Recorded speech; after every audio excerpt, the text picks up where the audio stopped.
सोलापूर शहरामध्ये दत्त जयंती मोठ्या उत्साहात व भक्तिमय वातावरणात साजरी करण्यात आली. आज गुरुवार आणि दत्त जयंती असा योगायोग आहे. दत्त जयंती सोहळ्यासाठी शहरातील अनेक मंदिरामध्ये फुलांची सजावट तसंच विद्युत रोषणाई करण्यात आली आहे. सोलापूर शहरातील दत्त चौक, जुने दत्त मंदिर येथे फुलांची आकर्षक सजावट करण्यात आली आहे. तसंच 7 रस्ता येथील जक्कलमळा येथील शंकर महाराज मंदिर येथे फुलांची सजावट करण्यात आली आहे.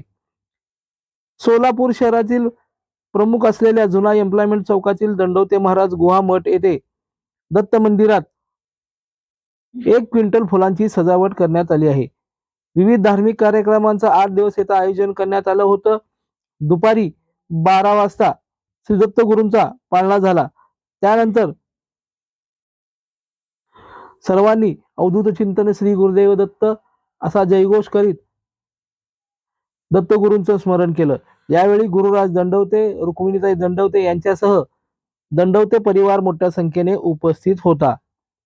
शहरातील अनेक मंदिरामध्येही दत्त जयंती मोठ्या उत्साहात व भक्तिमय वातावरणात साजरी करण्यात आली.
लावणे आणि सगळ्यात या दत्त जन्माच्या वेळी तर भक्तांचा महापूर सोलापुरात सुद्धा होऊ शकतो हे सर्व कळलेलं आहे। तरी सर्व दत्त भक्तांचं या स्थानात हार्दिक हार्दिक स्वागत आहे। सर्वांनी दत्त महाराजांच्या दर्शनाचा तीर्थप्रसादाचा लाभ अवश्य घ्यावा व महाराजांची कृपा संपादन करून घ्यावी। अवधूत चित्तर श्री गुरुदेव लोकदर्शन मराठी चॅनलला सबस्क्राईब करा, बेल बटनला क्लिक करा व लाईक करायला विसरू नका।